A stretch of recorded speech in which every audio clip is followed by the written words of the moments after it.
नमस्कार. प्रेमिलास रेसिपीमध्ये तुमचं सर्वांचं खूप खूप खूप स्वागत. आज आपण प्रेमिलास रेसिपीमध्ये आषाढी एकादशीच्या उपवासासाठी उपवासाची धिरडी आणि बटाट्याची भाजी तयार करतोय. आता ही उपवासाची धिरडी करायला अगदी सोपी आहे आणि किती छान झाली आहेत बघा. मस्त जाळीदार आणि वरून छान कुरकुरीत झालेली आहेत. दोनही बाजूने अगदी मस्त अशी भाजलेली आहेत आणि रंग सुद्धा खूपच छान आलेला. ही जेवढी दिसायला छान दिसतायत ना तेवढीच खायला सुद्धा खूप भारी लागतात.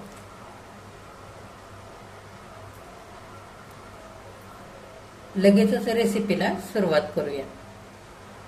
आता उपासाची धिरडी करण्यासाठी ह्या वाटीने 1 वाटी वरई घेतली आणि अर्धी वाटी साबुदाणे घेतले.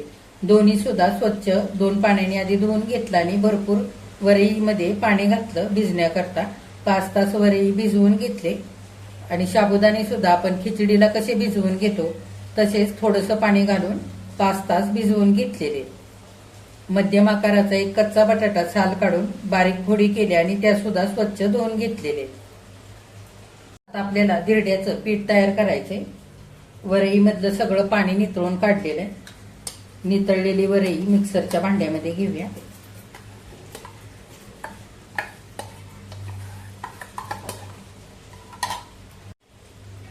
आता त्याच मिक्सरच्या भांड्यामध्ये साबुदाणे सुद्धा आपल्याला घ्यायचे.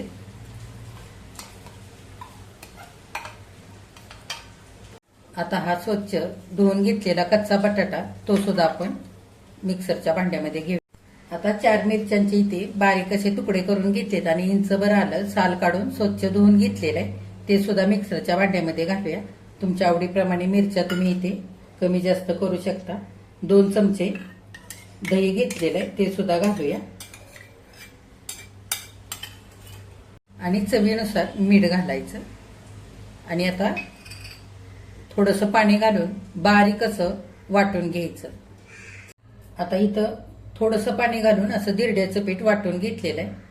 ह्या धिरड्याच्या पिठाला दाटसरपणा येण्याकरता इथं 2 चमचे कच्चे शेंगदाणे घेतले ते घालूया. तुम्ही भाजून सुद्धा इथे घेऊ शकता. शेंगदाण्यामुळे धिरडी चवीला सुद्धा खूप छान लागतात.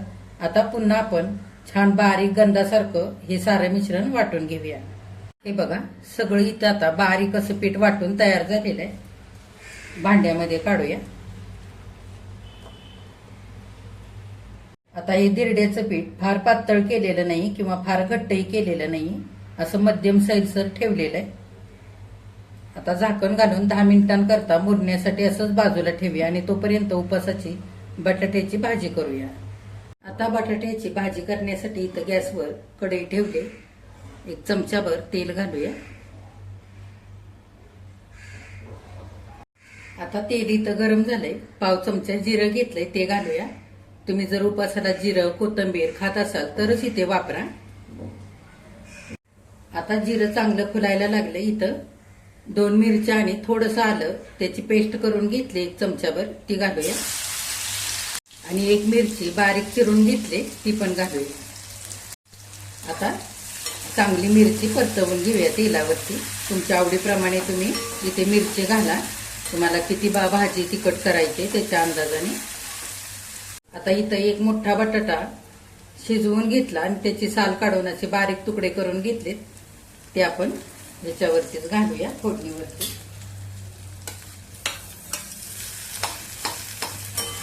चांगलं परतवून घेऊया.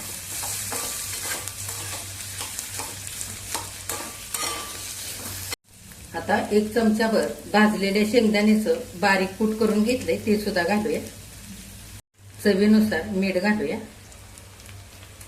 आणि थोडीशी कोथिंबीर स्वच्छ धुवून बारीक चिरून घेतली ती पण घालूया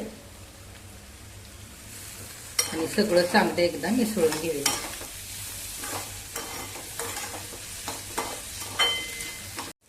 आता 2-3 मिनिटं गॅस मध्यम करून सगळी बटाट्याची भाजी चांगली परतवून घ्यायची म्हणजे चवीला ती छान लागते. आता 3 ते 4 मिनिटं चांगली बटाट्याची भाजी परतवून घेतली. इथे आपला शिजवलेलाच बटाटा आहे त्याच्यामुळे ही भाजी करायला फार वेळ लागत नाही. हे बघा आपली भाजी तयार झाली. गॅस बंद करूया. आता 10 मिनिटं झालेली आहेत. धिरड्याचं पीठ इथे छान मुरलेलं आहे. थोडंसं आपल्याला पाणी घालून आणखी सैलसर असं करून घ्यायचंय.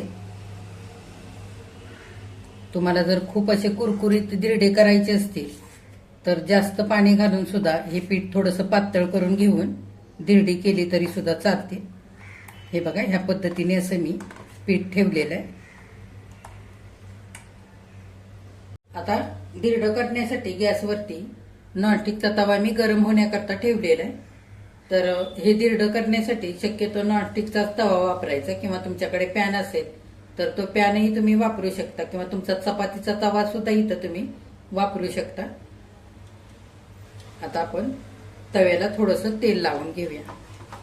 तुम्हाला जर तूप लावून घ्यायचं असेल तर तूपही तुम्ही इथे लावू शकता. आता तवा चांगला कडकडीत गरम झालेला आहे.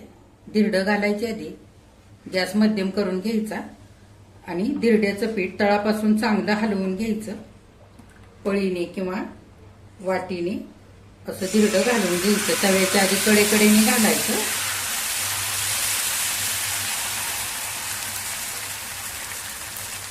मध्यभागी सुद्धा असं घालून घ्यायचं. आता थोडासा गॅस आपण मोठा करूया धिरडं भाजण्यासाठी. थोडासा तवा असा फिरवून सगळ्या बाजूने एकसारखं धिरडं आपल्याला सोनेरी रंगावरती भाजून घ्यायचंय. आता 1 मिनिटानंतर थोडंसं धिरडं वरच्या बाजूने सुकल्यासारखं झालंय. आता कडेने थोडं थोडं असं तेल सोडून घेऊया आणि वरून सुद्धा अगदी थोडंसं असं तेल लावून घेऊया. तवा सगळ्या बाजूने असा फिरवून घ्यायचा, म्हणजे सगळ्या बाजूने एकसारखं धिरडं भाजलं जातं आणि लगेच उलटतं सुद्धा उलटताना. आता तवा थोडासा असा गोल फिरवून सगळ्या बाजूने एकसारखं धिरडं भाजून घेतलेलं आहे. उलटवून घेऊया. हे बघा, छान रंग आलेला आहे धिरड्याला. दुसऱ्या बाजूने सुद्धा असं धिरडं आपल्याला भाजून घ्यायचंय. आता दुसऱ्या बाजूने सुद्धा 1-2 मिनिटं धिरडं तवा मागे पुढे करत करत भाजून घेतलंय बघा. दुसऱ्या बाजूने सुद्धा छान रंग आलेला आहे धिरड्याला. आता काढून घेऊया. हे बघा, आता दुसरं धिरडं करण्यासाठी थोडंसं तव्याला आणखी तेल लावून घेऊया. आता पुन्हा धिरडं घालताना सगळं धिरड्याचं पीठ तळापासून हलवून घ्यायचं. गॅस मोठा करायचा धिरडं घालताना, म्हणजे धिरड्याला छान जाळी पडते त्याच्यासाठी. आणि पीठ घालून घ्यायचं असं कडेने घालायचं आधी आणि मग मध्यभागी असं घालून घ्यायचं. गॅस थोडासा मोठाच ठेवलेला आहे. तवा आता मागे पुढे करून एका बाजूने धिरडं चांगलं सोनेरी रंगावरती भाजून घेऊया.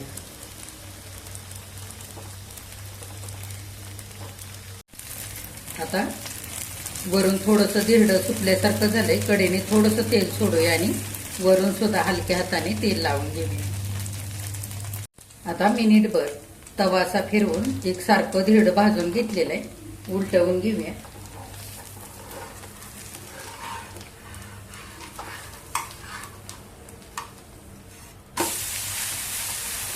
हे बघा, मस्त सोनेरी रंगावरती भाजलेलं आहे.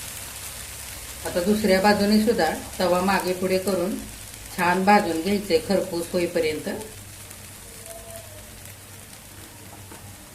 हे बघा, गॅस मध्यम करून 1-2 मिनिटं दुसऱ्या बाजूने सुद्धा धिरडं छान असा तवा गोल फिरवून भाजून घेतलेला आहे. उलटवून घेऊया. हे बघा, रंग सुद्धा खूपच मस्त आलेला आहे दुसऱ्या बाजूने सुद्धा आणि छान कुरकुरीत धिरडं झालेलं आहे. असं घडी करून आपण फोल्ड करून घेऊया आणि जाळीवरती काढूया. हे बघा, आता ह्या पद्धतीने सगळी धिरडी आपण करून घेऊया. हे बघा, उपवासाची धिरडी आणि बटाट्याची भाजी इथे करून तयार झालेली आहे खाण्यासाठी. किती मस्त झालीत बघा धिरडी. वरून हलकी हलकी कुरकुरीत आणि मस्त चवीला खमंग अशी झालेली आहे. ही धिरडी तुम्ही बटाट्याच्या भाजीसोबत, दह्यासोबत किंवा खोबऱ्याच्या चटणीसोबतही खाऊ शकता, किंवा नुसती जरी खाल्ली ना तरी सुद्धा खूप छान लागतात, कारण आपण ह्याच्यामध्ये तिखट मीठ घातलेलं आहे. तर आता आषाढी एकादशीच्या उपासाला तुम्ही सुद्धा अशी धिरडी आणि बटाट्याची भाजी करून बघा. तुम्ही केल्यानंतर कमेंट करायला अजिबात विसरू नका. आजची रेसिपी आवडल्यास एक लाईक सुद्धा करा. जे कोणी आता माझ्या रेसिपीज नव्याने बघत आहेत त्यांनी माझ्या चॅनेलला जरूर सबस्क्राईब सुद्धा करा.